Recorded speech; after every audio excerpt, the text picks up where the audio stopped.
Hello friends, good morning. कैसे हैं? बिल्लियों को देखिए, मुझे उठा के अपना सो गई। मेरी खिड़की में आके व्याऊं व्याऊं कर रही थी और अब मैं फ्री होकर चाय पी रही हूँ तो अपना बाहर से नींद निकाल रहे हैं क्योंकि बाहर हो रहा है मौसम बारिश का और ठंडा हो रहा है। फिर मैंने चाय पी। उसके बाद मैंने अपने दिन के खाने की तैयारी कर ली आज जल्दी, क्योंकि भट भिगाने पड़ते हैं भटके डुबके के लिए। इसलिए मैं गई और अपने खेत से थोड़ा तोड़ के लाई दूना। मेरे वहाँ दूना हो रहा था जो कि बिल्लियों ने सब ख़त्म कर दिया है। फिर मम्मी ने बोला कि इसकी थोड़ी गुड़ाई करना, ही फिर निकल आता है। और ये देखिए, आज मैं बनाऊंगी साथ में गाबे जो मेरे खेत में हो रहे हैं, छोटे छोटे पत्ते। और मेरी पूँछ आ गई है पीछे से, देखिए बिल्ली। और इन दोनों को तो इतनी ख़तरनाक नहीं था कि अब धूप आ गई तो धूप में भी सोए हैं, इन्हें इतनी ठंड लगती है। फिर दूना मैंने काट लिया था। फिर मैंने ढूंढी हरी मिर्च। मेरी मम्मी यहाँ बीज डाल के गई थी और पेड़ हो गए हैं काफ़ी ढेर सारे, तो मैंने लगा रखे हैं और इसमें हुई है हरी मिर्च, देखिए। बाकी तो कच्ची हो रही थी, अभी 2-3 हो रही थी बस पक्की पक्की सी, तो मैंने वो तोड़ी। हमारे लिए बहुत है क्योंकि हम बहुत तेज़ तीखा नहीं खाते हैं, तो हमारे लिए एक एक मिर्ची काफ़ी हो जाती है। और ये हो रही है मेरी गेठी की बेल जो हर साल निकल के आ जाती है। अब इसको भी बांधने की ज़रूरत है, लेकिन तुलसी माता में लिपटी हुई है। फिर मैं अंदर आई तो स्कारलेट नींद निकाल रही थी और मेरे को देख के देखिए कैसी डरावनी आँखों से देखी है। और मैंने बोला तो फिर हिलने लग गई है। देखिए कैसे नींद आ रही थी उसको, ये इसे बोलने की देरी है बस। फिर मैगी किचन में मैंने निकाली गंदरैनी, हरी मिर्च, दूना, थोड़ा सा जीरा और साथ में लौंग। और जिसके पास अगर दूना ना हो तो वो लहसुन डाल सकता है, क्योंकि दूना भी लहसुन का ही काम करता है, टेस्ट वैसा ही देता है। फिर मैंने जार में डाला भट और जीरा, लौंग, गंदरैनी डाली थोड़ी सी तोड़ के, दूना और हरी मिर्च डाल के मैंने इसका बना लिया एक बढ़िया सा फ़ाइन पेस्ट। थोड़ा मोटा मोटा सा बनाया क्योंकि थोड़ा गाढ़ा पेस्ट बनाने को अच्छा रहता है, थोड़ा मुंह पे लगता है। और बाकी मैंने थोड़ा सा निकाल लिया, बाकी सब मैंने बारीक करा, बिल्कुल महीन सा पेस्ट करा, क्योंकि इससे छरछरे नहीं होते हैं, बहुत अच्छे डुबके होते हैं। फिर मैं चली गई इसको भिगा के अपनी पूजा करने और नाश्ता वाश्ता किया। उसके बाद मैं आई, मैंने पहले चावल भिगाए, मैंने चावल धोए और उसके बाद मैंने चावल भिगोए पहले, फिर नाश्ता किया। मैंने रख दिए गाबों के लिए चावल भिगा के।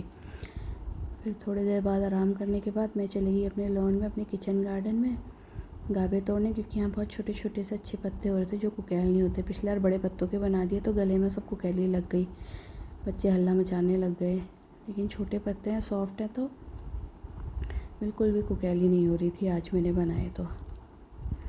देखिए मैंने बहुत पत्ते तोड़ लिए हैं, 3-3 4-4 तो एक के लिए हो ही जाएंगे। ये भी खाए जाएंगे, वरना सब्ज़ी तो इसकी कोई खाता नहीं है। मैं खाती हूँ, मेरे हस्बैंड खाते हैं कभी कभी। और बिना मूली के मज़ा नहीं आता है सब्ज़ी में। मूली है नहीं मेरे पास, ना कद्दू है, तो इसलिए मैंने सोचा चलो थोड़े से पकौड़े ही बनाए जाएँ इसका गाबे के। फिर मैंने चावल को निखारा और उन्हें लग गई मैं पीसने। फिर मैंने इसमें डाला थोड़ा सा अजवाइन, बनाया इसका पेस्ट। अजवाइन डाला, हींग डाला, थोड़ी सी डाली हल्दी और डाली उसके साथ थोड़ा सा नमक। ये चारों चीज़ों को फिर मैंने पीस लिया। देखिए मैं हल्दी डाल रही हूँ और डाली हरी मिर्च। हरी मिर्च भी डाली मैंने एक, थोड़ा चटपटा हो जाता है। नहीं तो आप और तेज़ तीखा खाते हैं तो थोड़ी लाल मिर्च भी डाल सकते हैं, पाउडर वाली, लेकिन हम लाल मिर्च बहुत कम खाते हैं, अवॉइड करते हैं, तो हमारी मिर्च ही खाते हैं। फिर मैंने बनाया इसका पेस्ट, देखिए दरदरा सा बनाया है, क्योंकि इसको चिकना नहीं बनाते हैं, वरना ये गीले से रहते हैं। चिकना दरदरे बना के काफ़ी कुरकुरे होते हैं। इसके बाद मैंने कढ़ाई में डाला हींग, मेरी हो गई थी डुबके बनने की तैयारी। फिर डाला मैंने घी डालने के बाद निकाला मैंने जीरा, जम्बू। इसके बिना तो डुबके अधूरे हैं, जैसे गंदरानी के बिना अधूरे हैं वैसे जम्बू के बिना भी अधूरे हैं। और हींग। उसके बाद फिर मैंने डाला इन्हें कढ़ाई में और डाले हल्दी, धनिया, मिर्च थोड़ा थोड़ा सा। उसके बाद डाले डुबके। उसके मैंने थोड़ी देर इनको पकाया, इनको भूना। फिर उसके बाद मैं गई अपने गाबों की तैयारी करने के लिए। मैंने गाबे के पत्तों के डंडे काटे, फटाफट इनको बेल के फ्लैट किए, क्योंकि उठे रहते हैं तो बत्ते नहीं हैं ना बैठते हैं, इसलिए इनको थोड़ा थोड़ा इनके डंडों को पिचकाना पड़ता है। फिर मैंने बनाए गाबे, लगाए इनमें इनका लेप। उसके बाद बनाए मैंने गांठ वाले, ये हमारी आमा बनाती थी तो इसलिए मैंने भी 2-4 बना लिए, लेकिन पत्ते तो सॉफ्ट हो रहे थे, वो गांठ बांधने में टूट जा रहे थे। फिर मैंने कितने तो जितने गांठ वाले बने वरना सब रेक्टेंगल बना के रख दिए थे। फिर मेरे डुबके उबल चुके थे, बन चुके थे मेरे गाभे के पकौड़ी। गाभे और हमारे यहाँ मैंने गुन्नू के भी कहती थी। ये देखिए ये बने। फिर थोड़ी देर बिल्लियों के साथ खेल लग गई मैं। बिल्लियों का करा मैंने फ़ोटोशूट। देखिए कैसे बाल लगाए हैं मैंने, अपनी चोटी के बाल इनके सर पर रख के कितना अच्छा डिज़ाइन बनाया है मैंने। उसके बाद शाम को चाय हाय भी। मैंने बिल्ली के बच्चे म्याऊं म्याऊं कर रहे थे, अंदर घुसा दिए थे। फिर मेरे को डर लगा कहीं ये टॉयलेट पॉटी ना कर दें। 2 को बाहर निकाला तो तीसरा उन्हें ढूंढने में लगा, क्योंकि इससे पहले वो यहीं पे खेल रहे थे।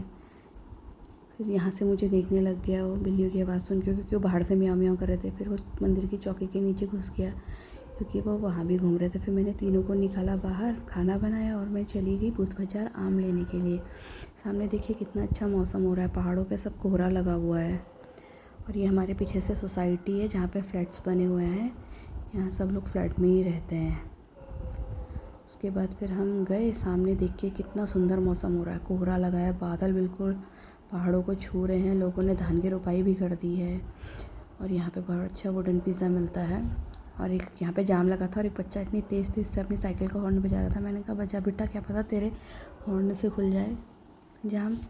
फिर देखिए पहाड़ों का मौसम कितना अच्छा हो रहा है। और यहाँ भी ठंड हो रही थी। हम बाइक में बुलेट में जा रहे थे और लेकिन ठंड लग रही थी, हवा में काफ़ी ठंडक थी। फिर हम पहुँचते हैं बुध बाज़ार और यहाँ बहुत भीड़ हो रही थी। यहाँ पे छाता बिक रहे थे 150 रुपये के।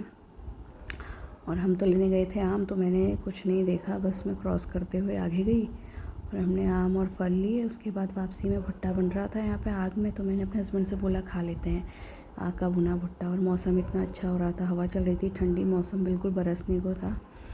तो हमने एक भुट्टा लिया और फिर हमने भुट्टा खाया, क्योंकि गैस में तो हम बनाते हैं लेकिन टेस्ट तो आग का ही बढ़िया आता। देखिए आसमान कितना ख़तरनाक हो चुका है। देखिए बादल, देखिए पहाड़, देखिए अंधेरा देखिए। उसके बाद मैं घर आई, मैंने बनाई थी मेरे लौकी की सब्ज़ी और बच्चों के लिए बनाया chicken rice. Bye, thanks for watching.